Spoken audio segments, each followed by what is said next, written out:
No, they can't get you back. No, no, they can't. No, they can't. No. Oh, oh.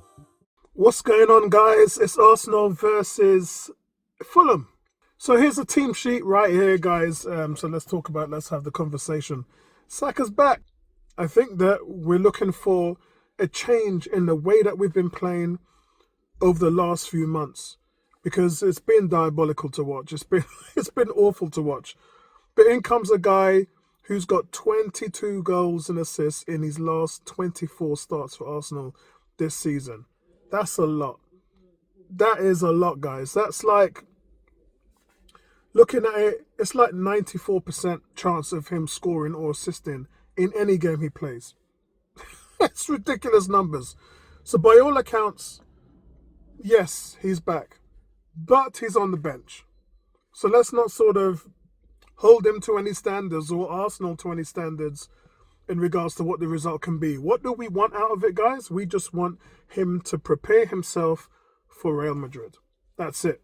You get 15, 20 minutes today, you get half an hour in the next game, or maybe a start, then you're set. But remember, guys, I said to you, he was actually handed over by the medical team 3 weeks ago. That's right. Yeah, I said it. On the 6th of March, medical team said he has no more injuries anymore. He's free to go. You just have to work on his fitness. And then the fitness has been ramping up. And quite frankly, he wasn't that out of it, because even before the medical team handed him over, he started light running on the 20th of February. So we're in a situation now where this is the 1st of April. He's been running for 6 weeks. Maybe not high intensity, but for the last 3 weeks, he's been running hard. Yeah?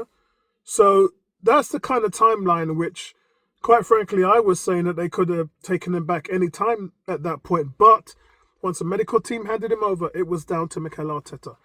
And Mikel Arteta has held him in this position for 3 weeks.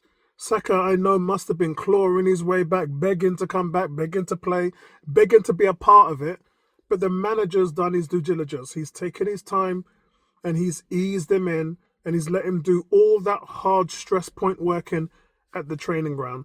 And so now he's more than ready. I mean, he was ready weeks ago. But the manager, I think, has done well in taking his time, because of what is there to come back to.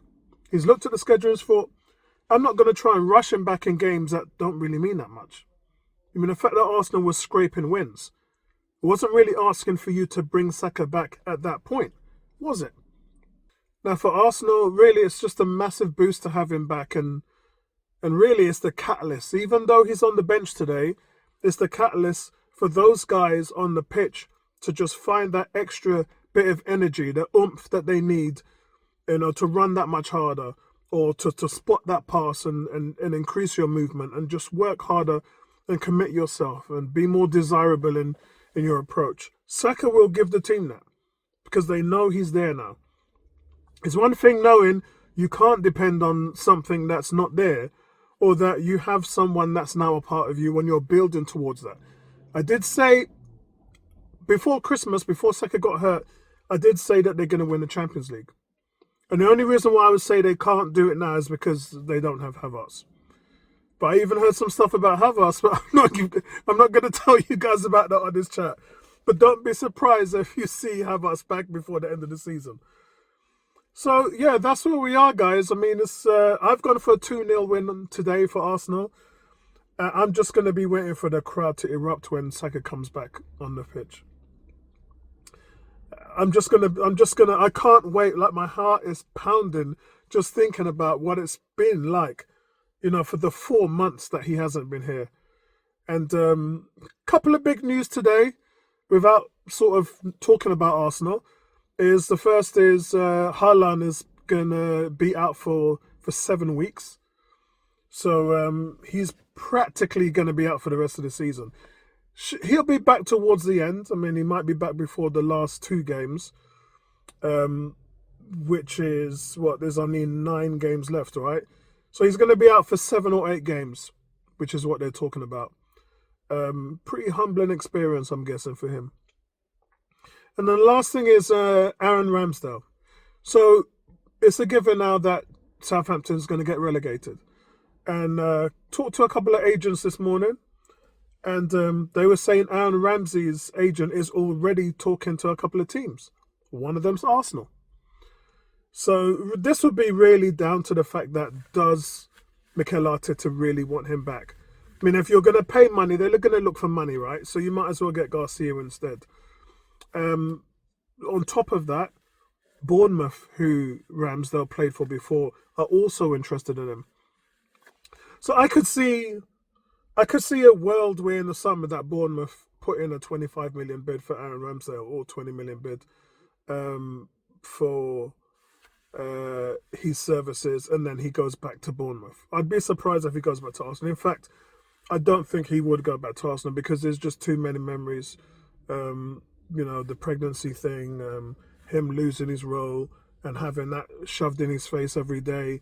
I just think there's too much of that and I can't see it happening. But I've seen stranger things, man. I've seen stranger things. Because you got to pay the guy, you got to offer him a salary, and then you got to give him some playing time.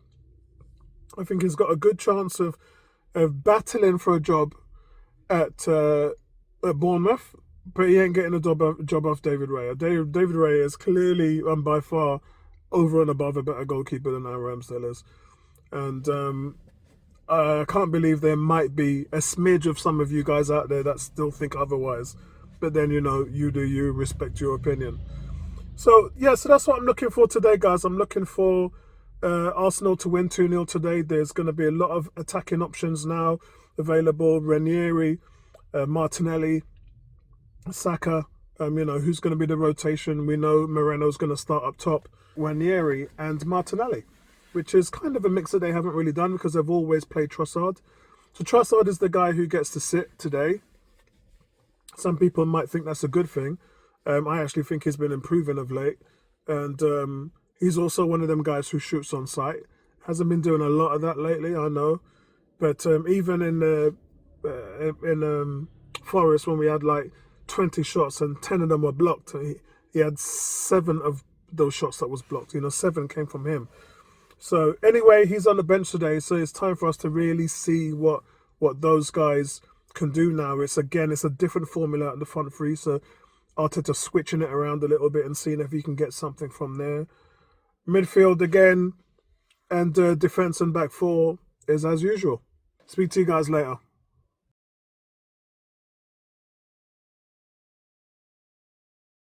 Yo guys, it's half-time. Arsenal 1, Fulham 0. Not really sure what to make of this, to be honest. I mean, we've been down this road before. We know how the build-up is slow and they don't have many chances. And we know Moreno's been there to bail us out. He's now earned Arsenal 10 points. That's him and his goals. He's earned us 10 points since he started in as a striker. That's his 5th goal in 8 games, and he's got 3 assists to go with that. So he's got 8 goals and assists in 8 games as a striker. So all of this in terms of, is he doing a job there? And he's definitely doing a job. He's definitely bailing us out. It's what Eddie Nketiah did when Jesus wasn't around. Eddie got 14 goals in 27 games, and a lot of the fans didn't favour him. And Moreno's doing exactly the same thing, and the fans are not favouring him either. But the fact of the matter is, it's one of those games where it's just not working for us. And there's just the whole recipe over again, where the ball's being recycled, but it's been recycled for no reason, because there's no runs on the back end, there's no penetration, you're not challenging the centre-backs, so it's so easy to defend, and because of that, you're not creating nothing. And I'm sure by now, it's been 6-7 games now, that Arteta would have worked on this at the training ground, but it doesn't seem to be resonating. It's a little bit like when you tell a boxer what to do and you're preparing for a fight, and as soon as he enters the ring, all hell breaks loose, and all the tactics go out the window. That's what seems to be happening here. But apart from that, guys, the bad news is obviously Gabriel's done his hamstring, which means he's probably a doubt for Real Madrid. I'd be lucky if that's the case that he even plays again this season. A real shame, shocker really, because Mbappe against Kivior is something you do not want to see. This is the #1 defense in the Premier League, not just this year, but last year as well. And to face the likes of Bellingham and Mbappe, and Vinicius Jr. It's just not what you want. Little scare with Urian Timber, but he went down for a couple of minutes, but it turned out to be a knock. But overall, guys, honestly, I just want them to shut up shop, take this 1-0, and then go out the window. Saka got a little shout when he came off the bench. Crowd went a little bit crazy. We're obviously going to see him for 10 or 15 minutes today. Against Everton on the weekend, I would like that to be ramped up to 25 minutes, 30 minutes, and then I would like to see him start next week's Tuesday against Real Madrid. But today, guys, we just need to hold for. I kind of knew that Fulham were going to come out like this today. Fulham are knackered. They're done for. They had no legs against Crystal Palace. The manager said that they're exhausted, and they look exhausted out there now. There's no movement from them, very little penetration. They're not pressing us, so that's the tiredness of the team. So I don't think Fulham are going to offer much resistance in the second half.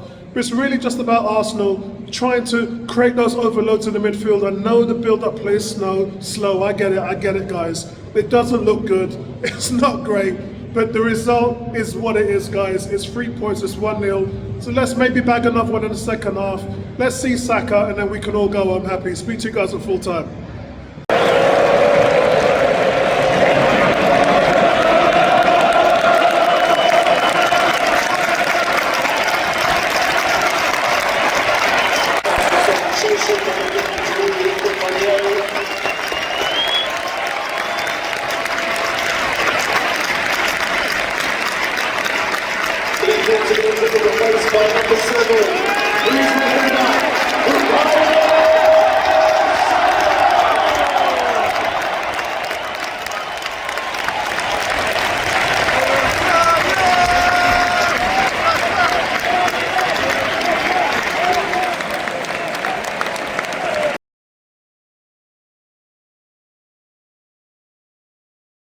Right, guys, it's Arsenal 2, Fulham 1. Little bit of a scary, eerie finish to the game there. Fulham scored in the 94th minute, and it was just a little bit of squeaky bum time towards the end. But listen, there's only two things to talk about. Forget the analysis, Saka's back. And when he came back with a bang. I mean, it was written that he was going to do something in this game.